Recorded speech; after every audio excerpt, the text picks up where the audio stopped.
আমি একটু অরিন্দম বাবুর কাছে আসি। অরিন্দম বাবু, এই যে প্রসেস আর বলা হচ্ছে যে সিস্টেম, দুটো কি সম্পূর্ণভাবে দুর্নীতির মধ্যে একেবারে আতুর ঘরে ঢুকে যায়নি? আপনার মনে কি হয়? সকালবেলা नीरा सफेद तुरंत खुले, भरपूर झाग दे और इसकी स्मार्ट साइंस दे स्मार्ट केयर और फ्रेशनेस। मेरी चॉइस मेरा सफेद। রবীন্দ্রনাথ ঠাকুরের একটা কথা দিয়ে শুরু করি। অধিকার লাভের যে মর্যাদা, সেই মর্যাদা রক্ষা করতে গেলে অধিকার প্রয়োগের ক্ষেত্রে সংযত এবং সতর্ক হতে হবে।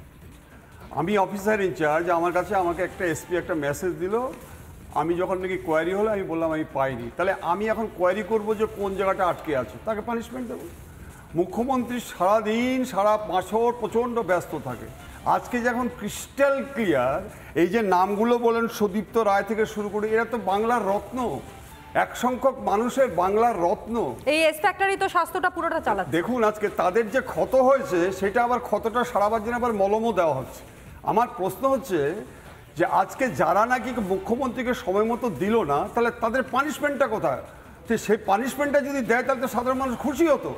গত পরশুদিন যে সুপ্রিম কোর্টে, আজকে আমি বলে দিচ্ছি যে অ্যাডভোকেট ইন্দিরা জয় সিং এবং অ্যাডভোকেট যে করুণা নন্দী একদম ন্যাকেট করে দিয়েছে। কেন আমি আপনাকে বলছি, দেখুন কি অদ্ভুত ব্যাপার, যে মারা গেল তার মা বাবার স্টেটমেন্টটা পর্যন্ত গুরুত্ব দিচ্ছে না। আজকে সুপ্রিম কোর্টকে বলতে হচ্ছে যে তার মা বাবাকে গুরুত্ব দিতে হবে এবং টাইম টু টাইম তাকে জানাতে হবে। আজকে আপনাকে বলুন যে ডাক্তারবাবুরা যে ডিমান্ডটা করেছে, সেই ডিমান্ডটা কি? ডিমান্ডটা হচ্ছে কি জাস্টিস। এরা যে ডিমান্ড করছে, সুপ্রিম কোর্টে মানুষের ভ্রান্ত ধারণা ছড়াচ্ছে যে আমি যদি কাজের পরিবেশ না পাই, সুপ্রিম কোর্ট যেটা বলেছে 18 থেকে 23 বছর পর্যন্ত এই ঘটনা যে আবার ঘটবে না, তার দায়িত্ব কে নেবে? কারণ এখন পর্যন্ত যাদের অ্যারেস্ট করা হয়েছে তারা কিন্তু ডিসঅ্যাপিয়ারেন্স অফ এভিডেন্স। তাহলে মার্ডারটা করলো কে? তাহলে মার্ডার যারা করেছে, মুখ্যমন্ত্রী কিন্তু সেদিন বলেছিল ইনসাইড অফ হসপিটালে অনেকে আছে, তাদের ধরতে হবে। তাহলে আপনি আমাকে মার্ডার যারা করেছে তারা ঘুরে বেড়াচ্ছে, যদি, তাহলে এরা আবার কাজ করবে কি করে? একদম পার্টিকুলার পয়েন্টটা ধরেছে যে আপনারা একটা থেকে অ্যারেস্ট করুন। এবং সুপ্রিম কোর্ট শেষ করছি যে রিমার্কটা আমি কোর্ট আনকোর্ট বলি, ভয়ঙ্কর রিপোর্ট চিফ জাস্টিস বলেছে, সিবিআই ঘুমোচ্ছে না, তাদের সময় দিতে হবে। যা স্ট্যাটাস রিপোর্ট বলছে তা ভয়াবহ এবং বিচলিত হওয়ার মতো। অতএব এই ক্ষেত্রে আমার মনে করছে ডাক্তারবাবুরা আরে আছে, পরে আমি আরেকটু কথা বলবো।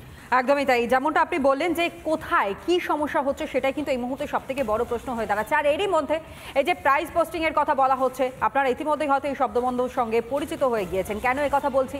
অর্থাৎ যাদের বিরুদ্ধে অভিযোগ উঠছে তাদেরকেই অন্যভাবে সামনে প্রেজেন্ট করা হচ্ছে। কিভাবে প্রেজেন্ট করা হচ্ছে একবার গ্রাফিক্যালি আপনাদের সামনে আমরা পুরোটা তুলে ধরলে হয়তো বুঝতে পারবেন যে এই কেমন বদল। যেখানে দেবাশিস হালদারের কথা বলা হচ্ছে স্বাস্থ্য অধিকর্তা, সেখানে আরও বেশ কয়েকজনের নাম যেখানে সামনে আসছে এবং একে পরিবর্তন করে আনা হলো ওএসডি পাবলিক হেলথে। অর্থাৎ এই দেবাশিস হালদারকে কিভাবে পরিবর্তনটা হয়েছে আপনাদের সামনে তুলে ধরছি।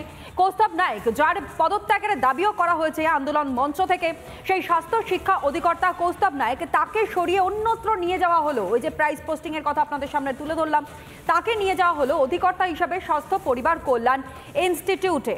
এবং এই যে প্রাইস পোস্টিং, অর্থাৎ চিকিৎসকদের বিরুদ্ধে যে অভিযোগগুলো সামনে এসছে, তার পরবর্তী সময় বদল ঠিক মতনই করা হয়েছে। কিন্তু এই বদলের নেপথ্যের কারণটা কি, এটাও আমরা জানবার চেষ্টা করবো।